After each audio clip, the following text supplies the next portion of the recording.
Over to you, Dr. Ravindra. Uh, Thank you very much, Dr. Saab, and thank you all viewers. Uh, Dr. Saab, we thoroughly enjoyed your presentation and on ocular emergencies. Session was very informative, and as you rightly mentioned in your initial slide, that ocular emergencies, let's make it simple. So I must say you have really make it ocular emergencies simple. I personally find it very interesting, especially is on traumatic and surgical interventions and different eye conditions and their management. Today we have completed our fourth INTAS Pitport live webinar. Viewers, we are very glad to inform you that INTAS Pitport webinars are now available on our YouTube channel. It is INTAS Pitport. So those who missed our earlier webinars are now can see those webinars on our channel. Also, this webinar will be available within a week in our on our YouTube channel.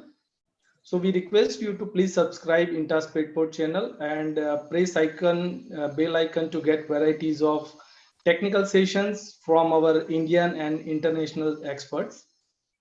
Dr. Saab, today we are witnessing around 1500 plus registrations and viewers, and we have received a lot of questions regarding eye So infection. I'll be very happy to answer this because like ophthalmology is a very new field and it's a growing field, and in fact actually I'm also learning ophthalmology, so I'll be very happy to answer those questions.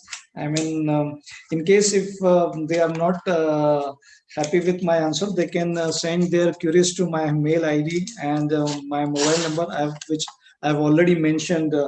So please go ahead, ask me Yeah. the questions.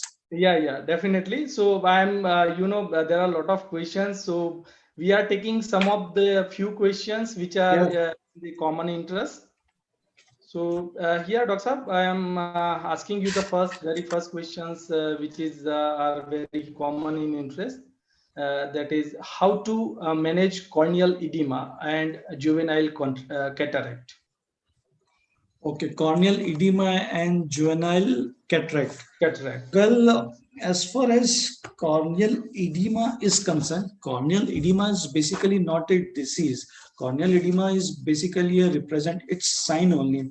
I mean, there can be some underlying causes for it, like you'll see corneal edema in cases of uveitis. Also, you'll see corneal edema in cases of corneal ulceration. Also, you'll see in glaucoma cases also, and sometimes you'll see this type of problems in endothelial dystrophy also.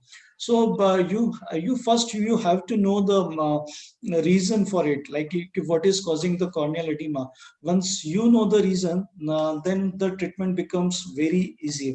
Like sometimes we get corneal edema in very young age also, like in 2 months of the age. Like in cases of the pet is vaccinated against ICH, and sometimes they get uveitis in the very young age, and the whole cornea become edematous. Generally, it is. It get resolved within few days, and the corneal edema will not be there after 2 to 3 weeks if the treatment is done properly. But first thing that I would like to mention is that you have to know the cause for it. I mean, what you have to find out the cause. If you know the cause, then treatment becomes very easy. And as far as juvenile, cataract is concerned, cataract of any kind, whether it is juvenile, senile, or whatever, diabetic cataract, it is always a surgical condition. You have to deal it with surgically. But one thing that I would like to mention here is that sometimes, this juvenile cataract, if they are very small, if they are not causing any problem in the vision, then you may not opt for the surgery. Like you can wait for a few months. If that juvenile cataract is not causing any problem in the vision, then you may or may not go for the surgery. But if it's causing any problem in the vision, then you have to go for the surgery. That is the only solution for cataract. Yeah, Perfect. Dr. Ravindra. Yeah. Yes, yes, it is very elaborative answer. Now I'm moving to the another questions, which is management of keratoconjunctivitis sicca in the pug. Okay, pugs. Pugs are basically very prone for this condition, and for KCS, actually, like pugs are a pug. Pug is a different breed than the other breed. I mean, pug is a special breed, and they are very, exposed. I mean, they are very prone for such conditions. Especially, they'll always have a eye problem. Like to my clinic, the maximum number of cases, I mean, they are always pug. They are having some corneal ulceration, they are having some pigmentary keratitis or dry eye type of condition. But in cases of pug, dry eye as such, I mean, they are basically brachycephalic dogs, and they have this brachycephalic ocular syndrome. Like they have leg ophthalmos. I mean, they are not able to close their eyelids completely, and there will always be like medial and canthal entropion will always be there. So, and sometimes, hair fall trichiasis will always be there. So they are always prone for such conditions. When we talk about dry eye, so dry eye develop in them because of that leg ophthalmic condition, and because of the other problems also. It always flare up. Like whenever a case comes to view, especially of the pug, their STT ratings will always be less than 10, sometimes it is less than 5 also. So in cases of dry eye, I generally prefer tacrolimus, cyclosporin drops. At the same time, high hyaluronate containing preparation. I mean, like tear mimetic drugs I prefer. So, but you have to give it for a very long time. And if you want to prevent such condition, then you can suggest to the owners in the early age of the pug, like when the age is, I mean, the pug is like 7 to 8 years of age, 7 to 8 months of age. You can always suggest them to go for the medial canthoplasty. Medial canthoplasty is a surgical procedure by which, you can prevent future problems in the pug. Uh, though it's little difficult to convince the pet owners, when because owner is always saying, when my pet is not having any problem as of now, why should I go for the surgery? But you have to convince to the owner, so that you can prevent this future problems in the pub. Over Okay. Great. So to we you, can Dr. Ravi. broadly understand that pug is a breed where you find a lot of eye cases or eye related issues. Exactly. Most of the pugs by the age of 5 years, I mean, most of the dogs, they are blind. I mean, Oh, I'm talking about the pug. pug, right? Very Yeah. right. Okay, so I am taking one of your surgical questions now. Uh, what are the common post-operative complications of cherry eyes surgery by Morgan pocket techniques? Okay. Cherry eye. The most common complication is the recurrence of the condition. Actually, if not done properly, if you are not if you are not experienced enough, and if you haven't done it properly, then there are chances that condition will recur. Second problem which I have seen, that there will be lot of post-operative inflammation in the eye in such cases. If you use a very uh, thick suture, if you are using like 2O vicryl, 3O vicryl, then there are chances that you may have a lot of post-operative inflammation. Sometimes, cornea also get I mean, corneal edema will also be there because of the irritation by the sutures. So always make sure that you are doing it very properly. First thing, you should learn the technique in a proper way, and then you have to use a very thin suture. Suppose if you are using a thick suture, then you are inviting problem for yourself. So these two or three complications which I have seen in my practice. I mean, these are the complications. Okay, very right. Great, Dr. Saab. Another problem which are you might earlier said that you are having the less number of cat cases, but audience want to know some of the prominent eye infections and related problems, particularly to the cats. Cats, cats, basically cat eye problem and dog's eye problem are absolutely different. I mean, like in dogs, you see a variety of eye problems. Like you may see uh, I mean, you may see different kind of problems. But in cats, mostly it is infectious diseases are very common. Infectious problems are very common in cases of cats. While in dogs, you'll see the infectious cases as well as non-infectious cases. Like you'll see the cases of dischiasis, trichiasis, eyelid abnormalities in cases of dogs, but you'll never see such type of cases in cats. Mostly in cases you'll see the infectious cases, and in cats, in my experience, the viral infections are very common. Viral infections are very common, especially herpes is the disease, I mean, which is very common in cats, and it causes a lot of corneal as well as conjunctival problem in cats. Besides that, I have seen cases of chlamydia also.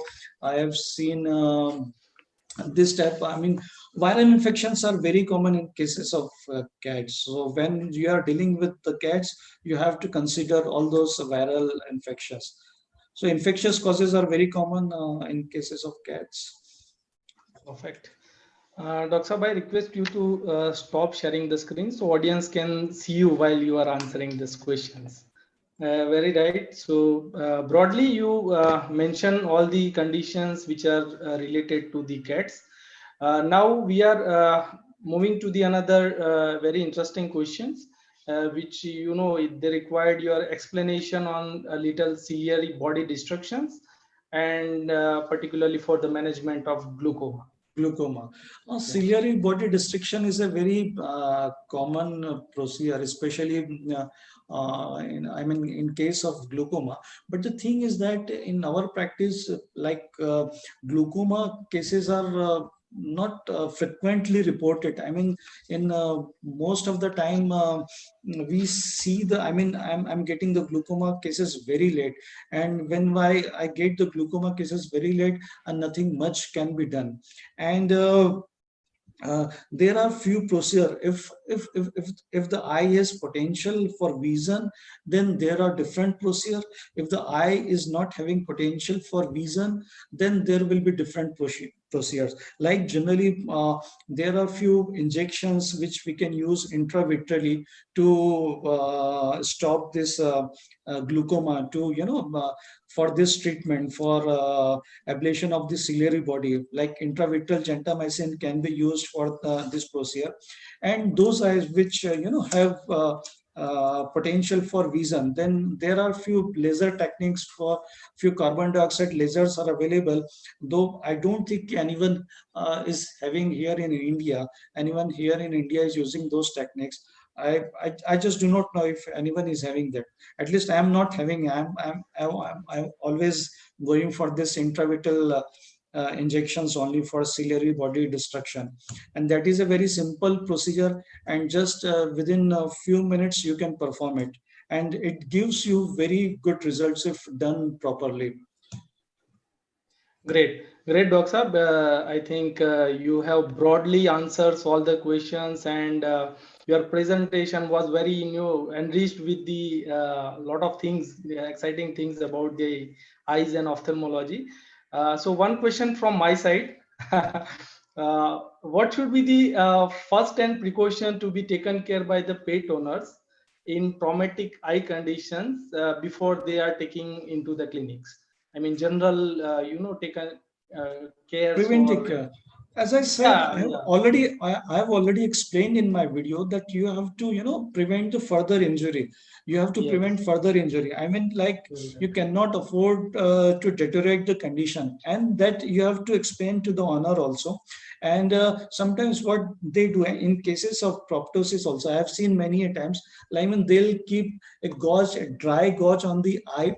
So what actually happens in such procedure, when you put a dry gauze on the eye, basically it drains all the moistness from the eye. So rather than helping the animal, or rather than helping the eye, it causes a lot of problem to the eye. It will further deteriorate the condition. So you have to avoid such things. I mean, you have to prevent. You can ask owner to put the e-collar. If they are not able to get the e-collar, you can mechanical put whatever is available with you, with some whatever. I mean, you have to prevent the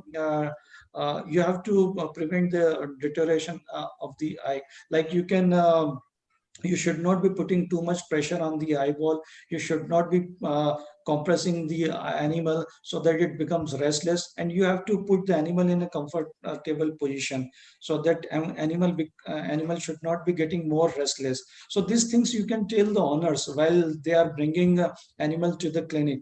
And once animal is at your clinic, then you can treat accordingly. I mean, you can do all the things. I agree, Dr. Saab. Honor education, or rather we can say instruction, is very, very important in particularly veterinary field. So dear doctors, stay connected with us on YouTube channel INTA Speedport for our next webinar to get all the updates. We'll share updates you on your email IDs time to time, so you ensure that you will feed the all correct informations. So thank you all viewers. Thank you, Dr. Narendra Chauhan sir, Thank you. for Thank your you very much. My valuable pleasure. time and enriching our veterinarians on ocular emergencies. So thank you all. Stay connected and stay safe. Thank you. Thank you. Thank you very much. Welcome.